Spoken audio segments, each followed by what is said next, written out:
આપણે 17મા તાલીમ કેમ્પ નિમિત્તે ભેગા થયા છીએ. લમસમ હિસાબ આપણે બધા સમક્ષ અત્યારે રજૂ કરીએ છીએ.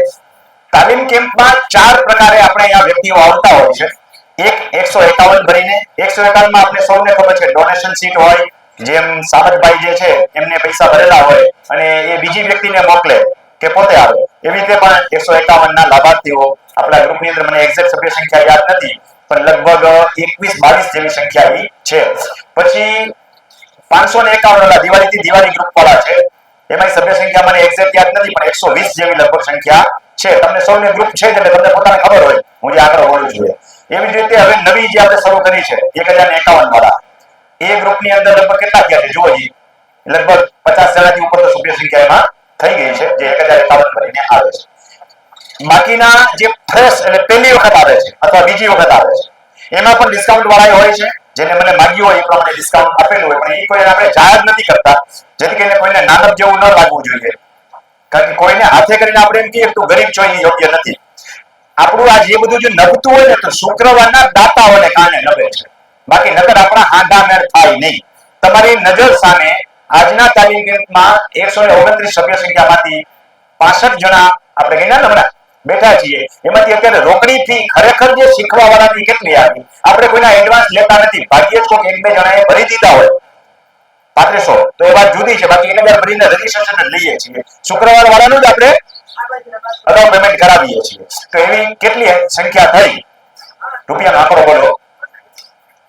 10,000 રૂપિયા રોકડા અને 11,600 રૂપિયા ઓનલાઈન, એટલે ટોટલ 21,600 રૂપિયા. 21,600 રૂપિયાની આપણી આજની ખરેખર શીખવા વાળાની આવક થઈ. એમાં માની લઈએ કે બીજી જે અગાઉ જમા કરી દીધી હોય એવા 2-3 જણા એવા ગણી લો, બરોબર છે, તો 5-10,000 બીજા નાખો, બધી મળી 30-32,000 થી ઉપર જાય નહીં. છતાંય આપણું બધું જબરદસ્ત હાલે છે.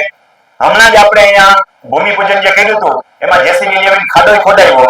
આજે મને ટાઈમ નથી, આ 3 દિવસનો કોરોના, સોમવારથી કામે શરૂ થઈ જશે અને 6 લાખનો પાયાનો ખર્ચો છે ખાલી મંદિર અને જગ્યા બનાવવાનો. એની પણ તમને માહિતી આપું કે આપણે જે આ આખું અભિયાન કરીએ છીએ એનો હેતુ શું છે કે લાંબા ગાળા સુધી આપણે એક સંસ્થાનું નિર્માણ કરવા તરફ જઈ રહ્યા છીએ.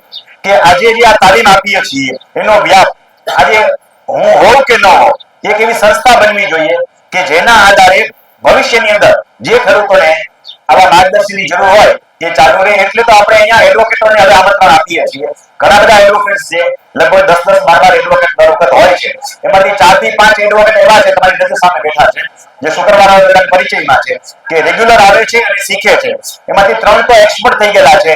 એક છે ડાબી ક્રિમિનલમાં, તો ક્રિમિનલ લડવામાં કહું છું, એક્સપર્ટ તો હતો જ પણ હવે રેવન્યુમાં પણ એક્સપર્ટ થઈ ગયો છે. એવી જ રીતે ગુજરાત હાઈકોર્ટના ઇંગ્લિશનું ટ્રાન્સલેશન કરે છે, એ આપણે આ વખતે આવ્યો નથી, નિકુંજ વેકરિયા, એ પણ હોશિયાર થઈ ગયો છે. અને બીજા અરવલ્લી જિલ્લામાંથી રેગ્યુલર આવે છે એ છે પંડ્યાભાઈ, એ પણ રેગ્યુલર આવે છે. બાકીના 5-1 જણા બીજા છે.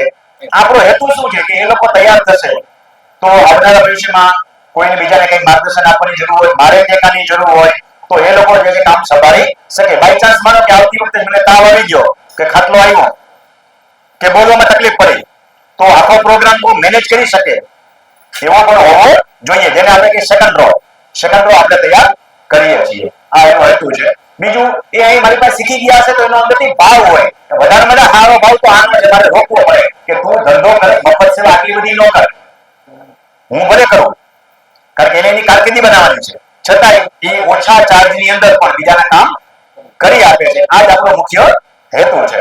સંસ્થા બનાવશું એની પાછળના 2-3 ઉદ્દેશો છે.